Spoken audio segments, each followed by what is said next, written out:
jarocha del sur. En Coatzacoalcos nací, en Coatzacoalcos nací. Yo soy jarocha del sur y nunca me voy de aquí. Donde vi la primer luz, Coatzacoalcos, Veracruz. Tú eres todo para mí. Yo soy jarocha del sur, de las orillas del río Coatzacoalcos, Veracruz. Tú eres el amor mío.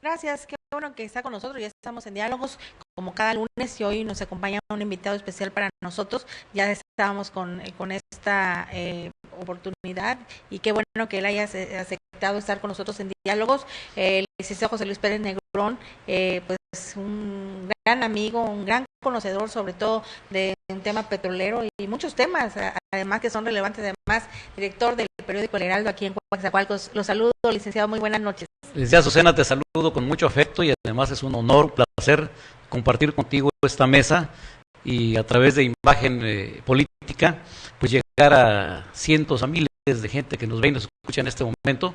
Y bueno, pues en el marco de las fiestas patrias de este año 2015, pues es un honor estar aquí en tu programa y bueno, además poder compartir con el auditorio el análisis, los comentarios de temas de interés, como es el tema petrolero tan ahorita de moda, a raíz de la reforma energética, bueno, las consecuencias de esta reforma, interesante analizarlo. También el tema que tiene que ver con la guerra de independencia, su origen, sus consecuencias.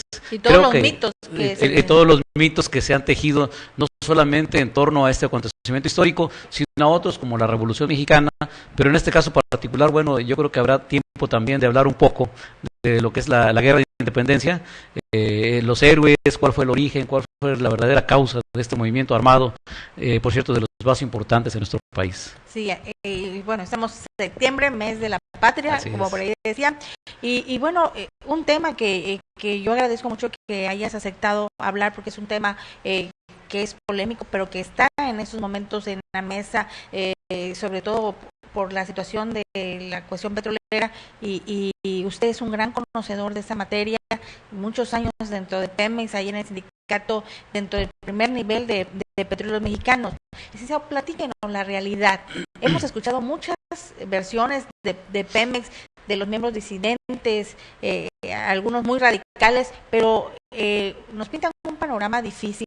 ¿Qué es lo que se tiene dentro de Petróleos Mexicanos? Sí, mira, para entender el Pemex actual, el sindicato actual, yo creo que tenemos que hablar un poquito del origen, de lo que fue la creación de Petróleos Mexicanos como una empresa paraestatal, que se da en el año 1938, del origen del sindicato petrolero, ya constituido como tal, como un sindicato nacional que se da el 15 de agosto de 1935, después de que las empresas transnacionales como el Águila, la Exxon y otras empresas que estuvieron a principios del siglo pasado explotando el subsuelo, desde luego de acuerdo con los gobiernos en turno de aquel tiempo, donde bueno, pues la mano de obra barata pues era de trabajadores que trabajaban para esas diversas empresas de origen mexicano, gente que estaba en condiciones muy difíciles, condiciones de inseguridad, de bajos salarios.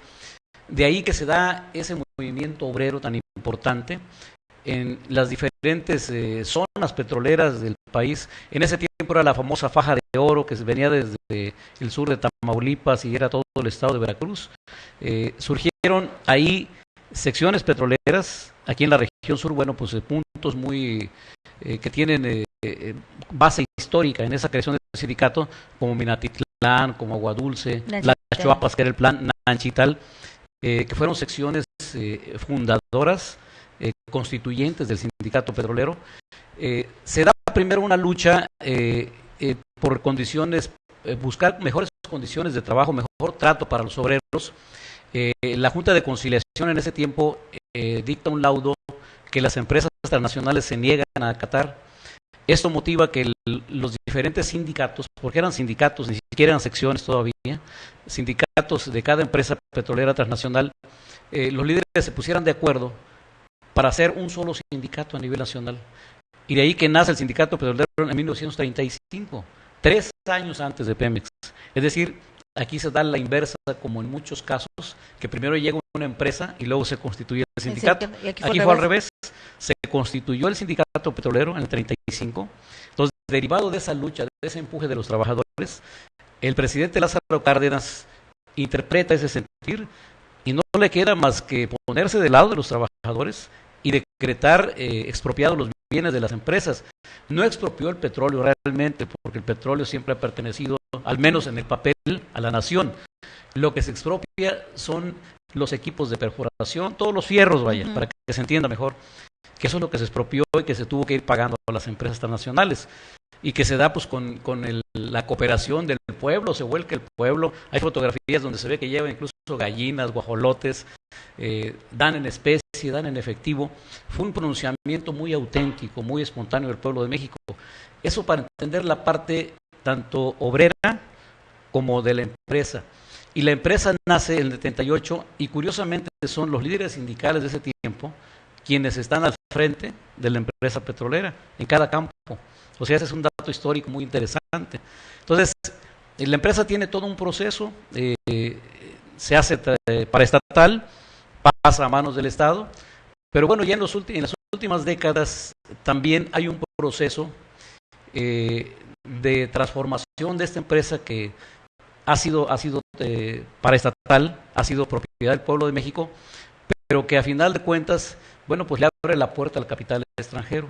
Entonces, yo te quiero poner un ejemplo muy claro, Susana, en el caso de esta región. Es una región donde están asentados los principales complejos petroquímicos del país, propiedad de Petróleos Mexicanos. Tenemos aquí Cozoleacaque, que es el complejo más viejo de la región, Pajaritos, La Cangrejera y Morelos. 4 complejos importantes, pero que desde hace más de 20 años, siendo presidente Carlos Salinas de Gortari, de casi 100 productos petroquímicos que eran considerados como petroquímica básica, es decir, aquellos reservados exclusivamente al Estado, quedaron solamente 9. Es decir, se liberan arriba de 90 productos para que la empresa privada, ya sea nacional o transnacional, pueda entrar también a procesar. Y el resultado, bueno, pues es ahorita, por ejemplo, el complejo etileno 21, que ya va a procesar aquellos productos que procesa y que trae como producto final los complejos que tiene Pemex. Es decir, ya es un competidor real para la empresa petroquímica del Estado. Ahora, hay que anotar que esta empresa viene con tecnología de punta. La tecnología de los complejos que ya mencioné, incluso la del Morelos, es tecnología que ya está quedando obsoleta. Y que para producir requiere una plantilla de trabajadores muy grande, muy obesa. Eso también es cierto. Son complejos que no se modernizaron, que se quedaron ahí estancados. Una realidad es, y te pongo como ejemplo, cómo va a operar Etileno 21. Etileno 21 va a procesar el volumen de gas que en su conjunto procesan Pajaritos, Morelos y Cangrejera. Nada más que la diferencia es que ellos van a operar con 800 trabajadores, cuando acá en los 3 complejos estás hablando de una plantilla más o menos alrededor de 7,000 gentes. Entonces, no puedes competir, son situaciones muy, muy desiguales. Yo no sé hasta dónde Pemex puede sostenerse con una plantilla laboral tan obesa. Claro que aquí se trata de una situación de sentido social, donde se debe preservar el empleo, pero de allí que el gobierno federal, el sindicato, deban ser muy inteligentes para no lesionar los intereses de los trabajadores, tenerlos a salvo y poder llevar este proceso donde tienes que competir con empresas como Braskem, como IDESA, que es su asociado en este nuevo complejo, así es, y que vienen a operar pues con una plantilla muy reducida, pero además con tecnología de punta. Y qué bueno que toca ese tema, principalmente porque ayer hablamos de el desempleo y el empleo en la zona sur y tocaban el tema en el hecho de que estas empresas, por ejemplo, Tileno 21, Indesa, que está contratando mano de obra extranjera en lugar de contratar mano de obra de la localidad o de la región. Bueno, mira, yo he platicado con directivos de la empresa y ese tipo de comentarios yo creo que tienen que sustentarse bien, o sea, señalar específicamente qué casos, porque yo tengo entendido que están privilegiando la mano de obra principalmente de la región, o sea, como en espiral. Le dan preferencia a las inmediaciones del complejo, a la gente que está en las comunidades, hasta donde las capacidades de la gente den. Es decir, qué preparación tienes, para qué te puedo emplear. O nivel profesional. O nivel profesional, y de ahí pues van extendiendo su marco de contratación en los lugares más cercanos, incluso hasta lugares del país más retirados. Pero esto tiene que ver con las especialidades. Yo sé, y tengo el dato que me dieron gentes de Tileno 21, que de 800 gentes con las que van a operar, realmente van a tener ellos alrededor de 80 gentes extranjeras por la situación la naturaleza de su trabajo, de sus labores, la especialidad. Pero creo que en términos muy generales sí se está privilegiando la mano de obra de la región, incluso en la primera etapa, que fue la etapa de construcción de la obra civil, sí, hubo una derrama económica tremenda, incluso hubo oportunidad de que gentes de otros estados vinieran a trabajar al complejo. Desde luego entraron en una etapa donde es normal, si tú entras en una etapa de trabajo fuerte, que es la construcción, se hablaba hasta de 15,000 trabajadores. Bueno, esa etapa termina y es gente a la que le tienen que dar las gracias, para que a final de cuentas, ya en operación, se dice que entra a operar en enero el complejo, pues estarán ya con las 800 gentes que van a operar el complejo realmente. Pero bueno, digo, no todos son malas noticias, porque vendrán empresas, viene un clúster de empresas que son las que le van a comprar la materia prima a Tileno 21 para procesar otro tipo de productos que tiene que ver con el plástico, con el vinil. Y bueno, eso también va a traer una etapa donde va a volver a resurgir la generación de empleos y la contratación, pero es un proceso normal. Claro, y bueno, yo quise tocar ese tema inicial con usted, porque además conocedor de la materia, con información de primer nivel en ese sentido, pues nos muestra en este caso a los trabajadores un panorama distinto, un panorama alentador, sobre todo para aquella gente profesionista en la localidad que puede temerse desplazar y que por el contrario, decíamos ayer que nos obliga a perfeccionarnos, a capacitarnos, a tener una mayor experiencia laboral, una mayor preparación en cuanto a egresados de las distintas carreras. ¿Es así? Sí, yo creo que no se puede generar psicosis, no se debe generar, aunque hay gente especialista en eso. En el caso concreto de Pemex, bueno, antes de la revisión del contrato colectivo, había una serie de especulaciones.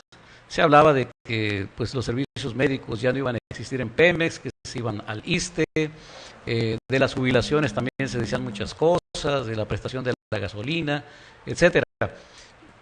Ante la falta de información, bueno, hay especulación. Claro. Ahorita ya terminó la revisión del contrato, aunque fue prorrogada unos días más. El contrato colectivo debe entrar en vigor el 1 de agosto.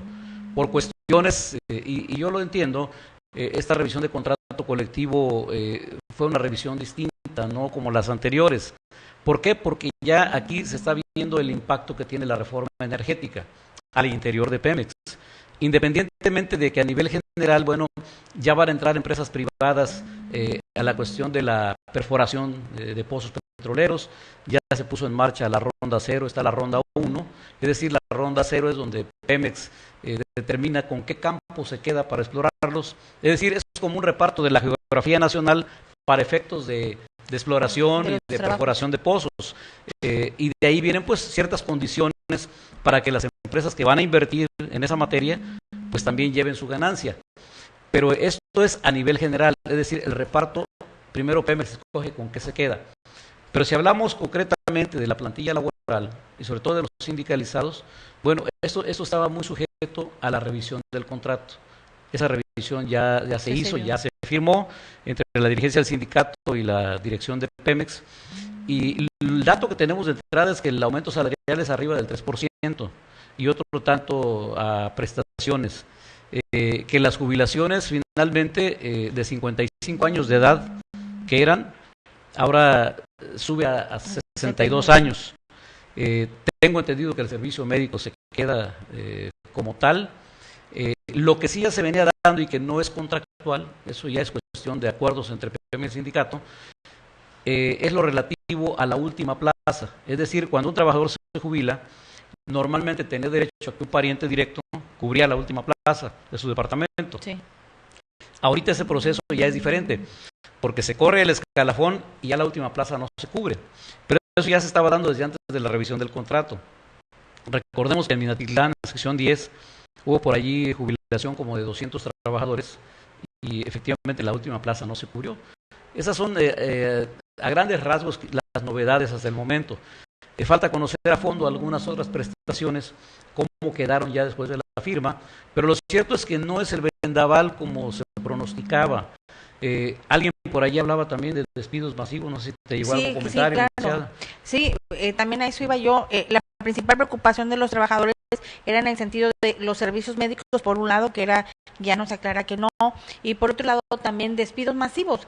Que bueno, que como usted dice, no hay que crear especulación, no hay que irnos con la primera, y si se dan, bueno, casos concretos, ¿no? Que den nombres, apellidos y sobre esos, pero bueno, usted sabe cómo se ha manejado algún grupo disidente muy radical, por eso es que nosotros quisimos platicar de este tema, porque además eso viene a dar confianza, claro. Y sobre todo en estos días patrios, a seguir pensando que la industria paraestatal es y seguirá siendo de los mexicanos. Mira, yo respeto mucho las ideas y digo, en un país donde hay democracia, donde hay pluralidad, pues es normal que haya corrientes de opinión diferentes. Lo que no se vale es generar psicosis en las masas, en este caso en los trabajadores. Es decir, si no hay elementos de juicio para decir o afirmar algo, yo creo que no se debe de decir, y menos hacerlo público. Hasta ahorita yo no tengo los datos concretos ni listas de trabajadores que hayan sido despedidos o despidos masivos. Y aclaro que no vengo aquí yo a defender a nadie, ni a denostar a otra persona o a otras personas. Simplemente yo quiero ser muy objetivo en mis comentarios. Y de lo que yo conozco hasta el momento, que haya despidos masivos, no. Sí, lo que decía y lo reitero, que no se están cubriendo las últimas plazas en el caso de los jubilados. Pero eso ya es normal y se venía dando, ¿no? Eso ya ha quedado claro. Y sí, es cierto, esto ha sido un rumor. Yo quise tocar este tema de Pemex con un gran conocedor, como yo así lo considero, a José Luis Pérez Negrón, porque, bueno, él estuvo y ha estado también con información de primer nivel en materia de petroquímica, de petróleos mexicanos, y que, bueno, pues también hay que tener todas las versiones, todas las partes, y coincido con usted en el sentido de que no podemos generar psicosis más cuando no tenemos elementos, no tenemos la información con nombres y apellidos, y efectivamente se hablaba, se especulaba, pero no hay nombres, así que no podemos darlo como oficial. Sí, y en el caso del contrato colectivo, licenciada, pues teníamos que esperar que terminara su revisión y que se firmara para saber qué pasó realmente. Hasta ahorita lo que hemos logrado saber es lo que decíamos de las jubilaciones, el incremento salarial. Habrá que ver cómo quedaron otras prestaciones, pero yo creo que las más importantes. Exactamente, pero mientras no haya una información oficial, pues no podemos especular, hay que esperar, ¿no? Claro. ¿Cómo ve usted en sí esta reforma energética? Por ahí muchos diputados federales están insistiendo que esto es prácticamente entregar a Pemex, a extranjeros. Bueno, mira, el país vive una realidad económica que nadie puede ocultar. Lo cierto es que Pemex es una empresa que pues fue prácticamente no la caja chica de la nación, fue la caja grande. De cada peso que entra a la hacienda, 40 centavos provienen de Pemex. Ninguna empresa en el mundo puede soportar esta carga fiscal que tiene Pemex. Por ese lado era necesario hacer algo para que esta empresa, pues sobre los hombros de Pemex no descanse realmente la responsabilidad pues, de llevar recursos al gobierno federal. Que a final de cuentas, yo quiero decir algo, hay gente que dice, oye, pues es que pues yo no soy ni petrolero, ni tengo parientes que trabajen en Pemex, entonces Pemex no es mío. Pues yo no estoy de acuerdo con esa expresión, porque si tú ves, si de cada peso 40 centavos vienen de Pemex para el presupuesto nacional, pues obviamente todos nos beneficiamos de eso. Claro. Esos son carreteras, es servicios médicos, educación, salud, etcétera. Entonces, de alguna manera nos beneficiamos de Pemex. Pero sí era necesario hacer algo al respecto, licenciada. Ninguna empresa puede soportar esta carga. A mí la única duda que me queda al respecto, y también quiero decirlo, porque pues, si vamos a hablar de las bondades de la reforma, también tenemos la obligación de hablar de lo que no nos parece que sea viable, o al menos que no nos quede claro. En el caso de un servidor, a mí no me queda claro cómo ya entrando el capital privado, ese hueco financiero que cubre Pemex en el presupuesto nacional, ¿cómo se va a cubrir? Es decir, es la duda que a mí me queda, porque los que vienen a invertir las transnacionales nunca vienen pensando en cómo van a beneficiar a la gente, en cuánto le van a meter para que la gente de México viva mejor, no, ni siquiera los brasileños, vaya, ellos son gente de negocios, ellos no tienen amigos, ellos tienen intereses, y esa es la realidad. Pero la parte del gobierno está en vigilar, pues que paguen sus impuestos, que de alguna manera le devuelvan a la sociedad pues parte del beneficio que ellos se llevan. Yo lo veo, por ejemplo, aquí en lo que es el municipio de Nanchital, Coatzacoalcos. Veo ahí, por ejemplo, que quedó una vía de comunicación, que era la carretera que iba del Pollo de Oro a la carretera Villahermosa, que era una importante vía de escape para la gente de Nanchital y lugares circunvecinos. Esa carretera quedó dentro de las instalaciones de lo que es ahora Etileno 21. Entonces, ¿de qué manera le vas a resarcir a la gente esa vía de comunicación? Que no solamente se trata de una carretera, es una vía de escape. Hablamos de seguridad, de preservar las vidas de cientos o miles de gentes que viven de aquel lado. Entonces, esa es la parte que la autoridad tiene que vigilar. No ver cuánto voy a negociar para mí. Hay que negociar para beneficio de la gente. Entonces, yo veo que la reforma tiene bondades porque vienen inversiones, vienen capitales frescos, dinero fresco, pero también yo creo que hay que atender mucho la parte del gobierno, que le corresponde vigilar que las empresas cumplan con sus obligaciones y que se traduzca en beneficio de la gente. Claro, y interesante pregunta que además, conforme tengamos a los de Etileno, la haremos, porque ciertamente es cierto, ahora sí, valga la redundancia, se quiere saber, es necesario saber, y sobre todo vigilar que eso realmente pueda traer beneficios también para la gente de la región. Licenciado, vamos a ir a una pausa, será breve, enseguida regresamos con este tema, que es un tema que nos ha aclarado un poco el panorama y que a la gente que nos está viendo, sin lugar a dudas, también. Una pausa, regresamos.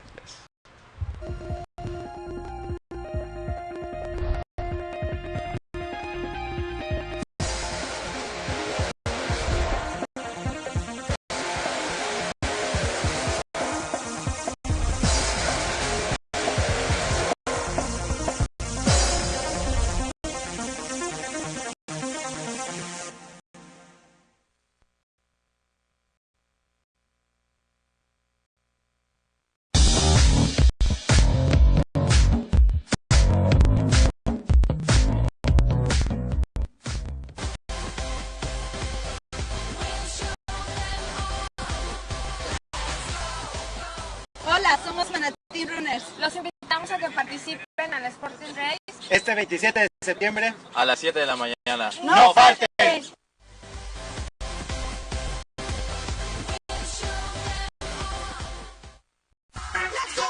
Vence parte del evento atlético del año. Primera gran carrera Sporting Race. Corre, corre por la vida. Se llevará a cabo este 27 de septiembre a las 7 de la mañana. Malecón Costero, Coatzacoalcos, Veracruz. Participa en la caminata familiar de 3 kilómetros o vive la adrenalina corriendo 5 o 10 kilómetros. Al terminar habrá rifas, regalos y conciertos de rock. Inscripciones en Coatzacoalcos en Plaza Sport Juárez 505 Colonia Centro y en Minatitlán en Zapatería MG Juárez 90 Colonia Centro. Para más información visítanos en Facebook Sport City Guasamina. Ven y no te quedes fuera del evento atlético del año. Sport en Guasamina invita.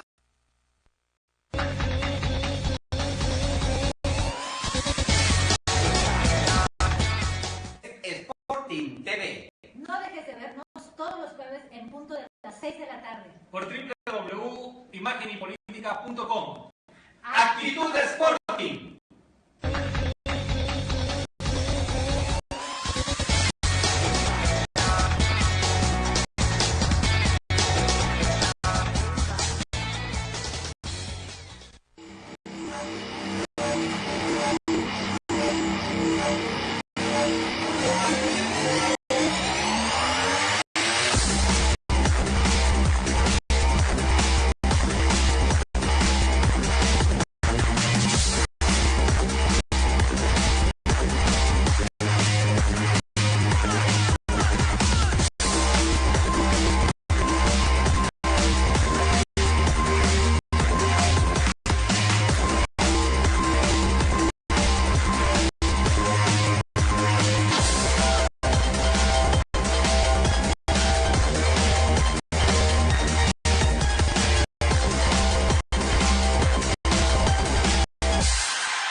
Ven y estudia en el Instituto Ernesto Rutherford. Contamos con secundaria en 1 año, bachillerato en 18 meses, universidad con sistema semiescolarizado en los turnos matutino, con horario de 8 a 12, vespertino de 4 a 7 y sábados de 8 a 3. Contamos con aulas climatizadas, computadoras por alumno, impartición de lengua extranjera, servicio y asesoría profesional. Maestros altamente capacitados. Visítanos en nuestras 2 direcciones, Zaragoza 112 Altos, Colonia Centro, y Colegio Militar 400, esquina Ignacio Zaragoza. O comunícate a los teléfonos 212-9217 y 1630157 en Coatzacoalcos, Veracruz. Porque la mejor educación está en el Instituto Ernesto Rutherford. Tu oportunidad a un mejor puesto está en uno de los 11 posgrados que la Universidad Turismo-Americana, en coordinación con la Universidad de Sotavento, te ofrecen. Con una promoción especial del 30% de descuento en inscripción y 25% de descuento en colegiatura durante el primer semestre.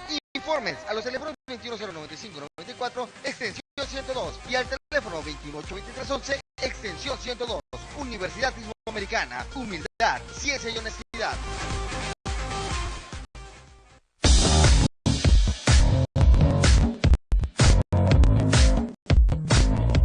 Hola, somos dueños de la calle. Los invitamos a participar en la Sporting Race este 27 de septiembre a las 7 de la mañana. ¡No falten!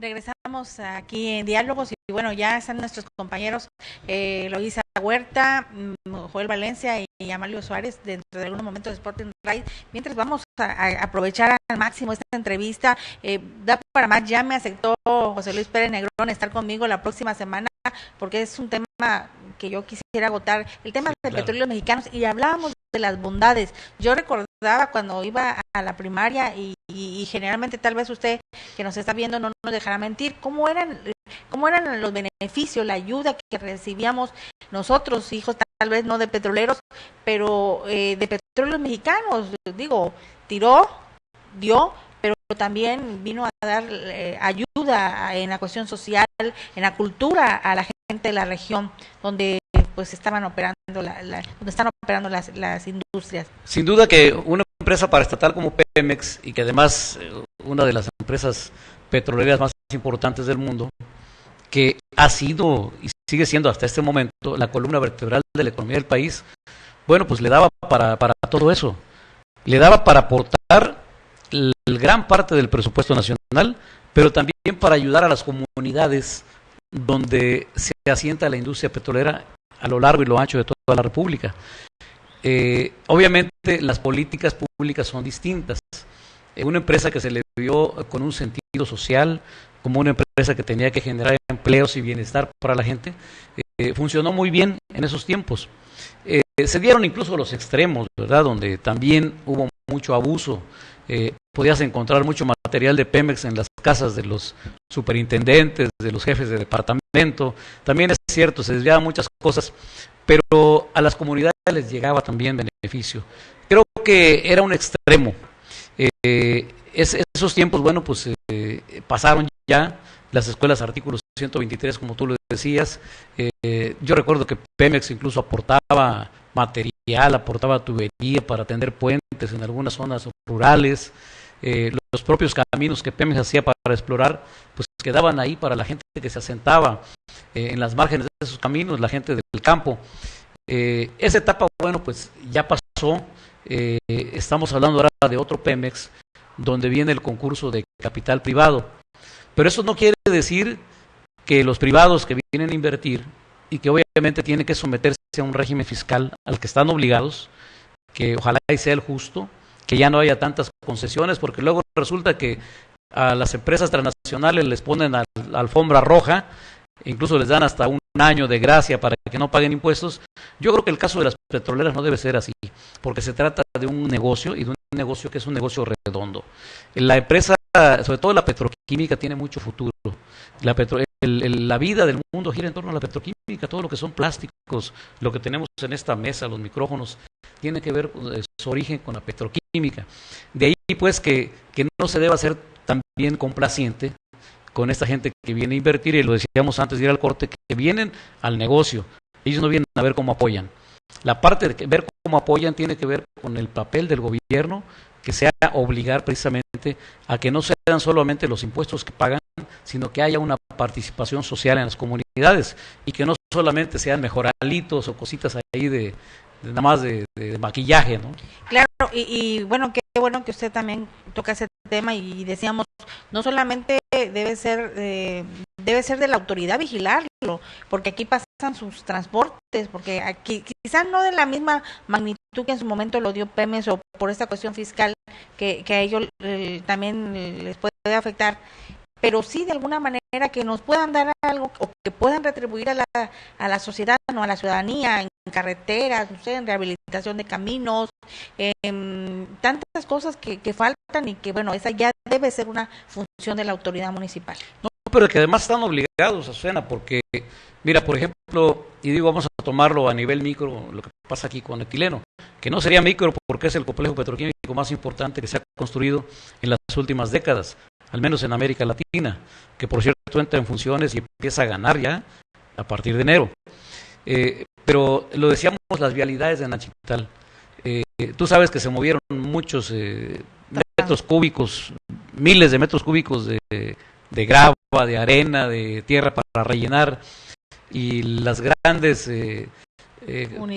unidades, esas torres enormes que movieron, trajeron como consecuencia que hubo gran deterioro en las vialidades, sobre todo las de acceso a Nachital. Yo creo que ni siquiera sería una dádiva o porque sean buenas gentes, simplemente se debe retribuir a la gente, porque además, bueno, pues ahí está el negocio de ellos.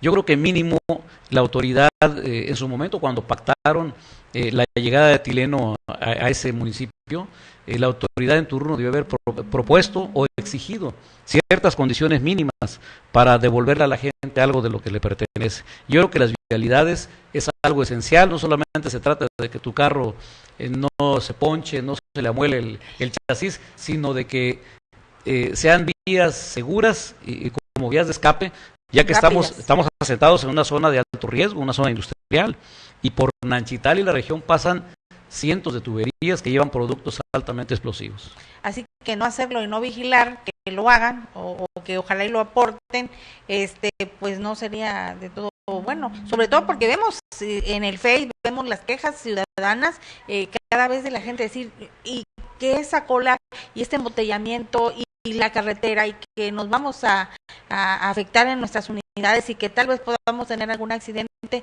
y no se arregla. Sí, mira, yo creo que ya llegó el momento en que, y digo, vamos a lo mejor a pasar un poquito también a tocar el tema de lo que le corresponde a la autoridad municipal, del Estado incluso. Yo creo que ya es tiempo de darle a la gente lo que le corresponde. No puede ser que haya presupuestos millonarios para, ejemplo, la carretera de 4 carriles a Nachital, donde se presumió de que, no recuerdo la cifra exacta, pero fueron varias decenas de millones de pesos, un tramo que tiene escasos 4 kilómetros, y donde después del banderazo de inauguración, bueno, pues pasaron pocos meses y ya había asentamientos, ya había baches, incluso hubo una tragedia que va con cargo a la conciencia de quienes, debiendo haber dejado en óptimas condiciones esa arteria, la dejaron en malas condiciones. Una familia de Nuevo completita se salió de la carretera, se fue al canal de desagüe, porque no colocaron las barreras de contención que estaban presupuestadas además, y eso va con cargo a la conciencia de quienes estaban en ese momento. Si es que la tienen. Así es, efectivamente. Digo, estamos hablando del tema Pemex, pero pues esto también está relacionado con lo que estamos indudablemente hablando, ¿no? Así es. Hay que insistir, y yo creo que debemos de insistir como medios, buscando siempre, en ese caso, el beneficio social de la población, José Sí, Luis. que no se pierde ese sentido, digo, porque tampoco es un contrasentido decir que porque viene la iniciativa privada, pues vienen ellos a hacer negocio. Te pongo un ejemplo muy claro. Mira, hace al menos un par de décadas, en Bolivia, por ejemplo, estaban las grandes gaseras transnacionales.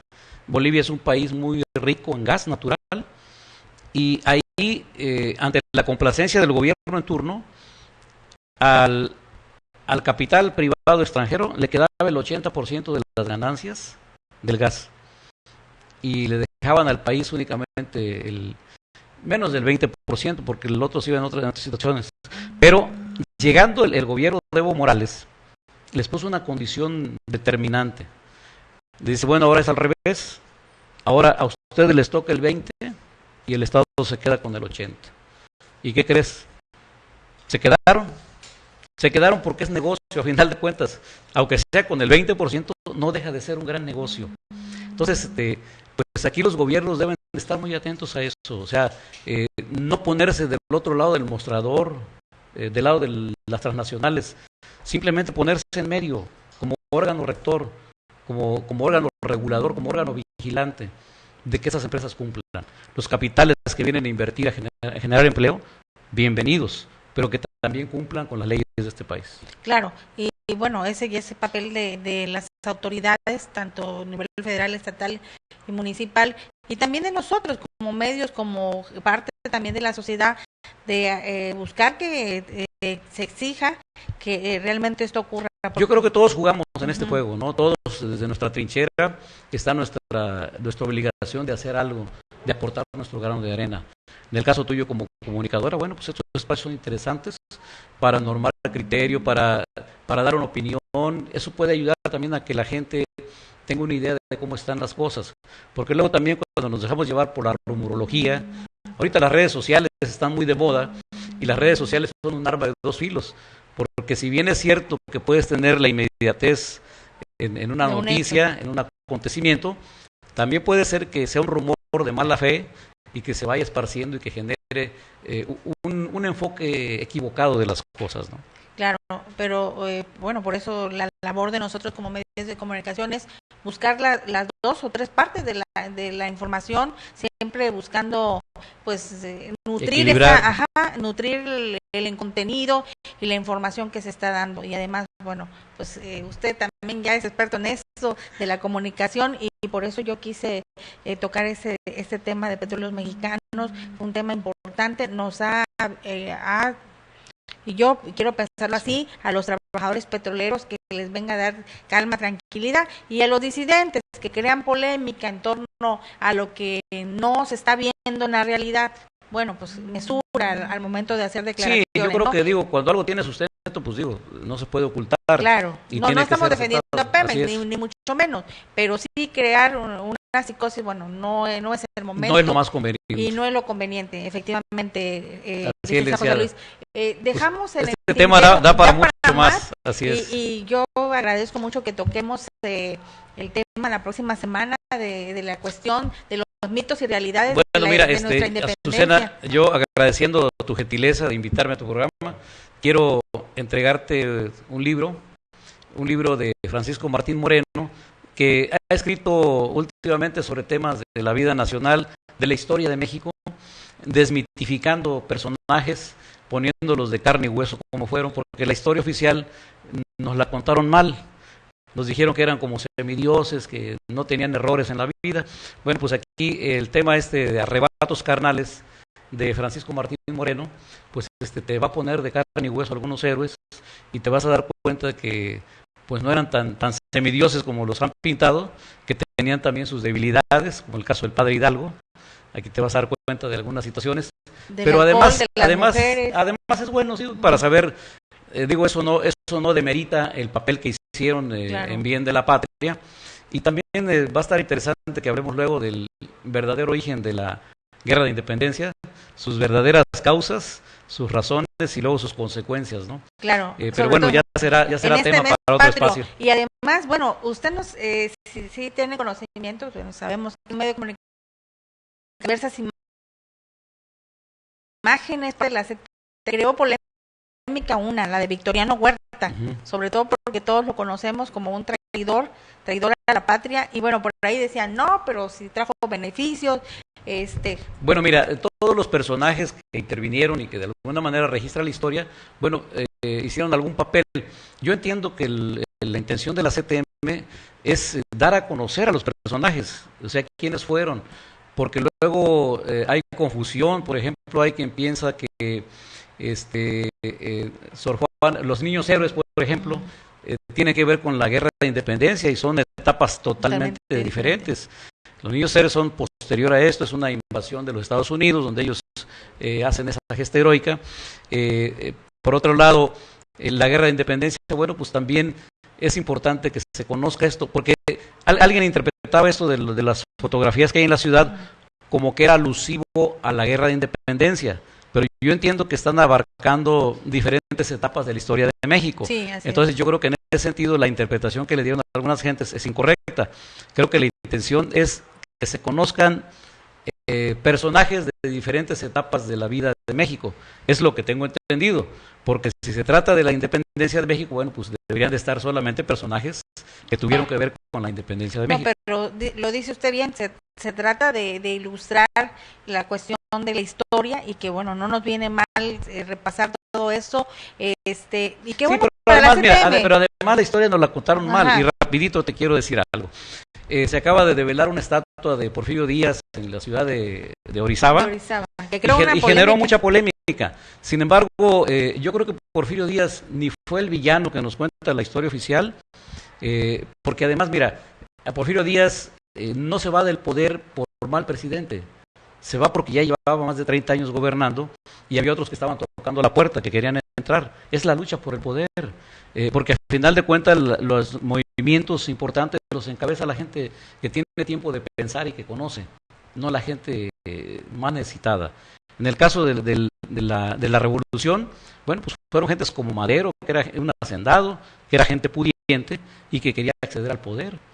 En la época de Porfirio Díaz se vivieron momentos, guardadas las proporciones en materia económica, muy importantes. El peso y el dólar, por ejemplo, estaban a la par. Llegaron los ferrocarriles, la energía eléctrica, las vacunas. Toda esa parte no nos la platican. Entonces yo creo que hay que poner las cosas en la justa medida. Porfirio Díaz no fue el villano que la historia nos platica. Simplemente le tocó en suerte ser la antítesis de la Revolución Mexicana. Pero también es otro tema que queda para mucho. Que queda para mucho, pero el próximo lunes no se lo pierda, un interesante programa, sobre todo porque septiembre, mes de la patria, y gracias, licenciado, por haber aceptado la entrevista y, por supuesto, por estar con nosotros la próxima. El agradecido soy yo, Azucena, muy amable. Gracias a usted, y los dejamos en compañía de Amalio Suárez, de Joel Valencia y de Eloísa Huerta, que ya están con nosotros. Muy buenas noches.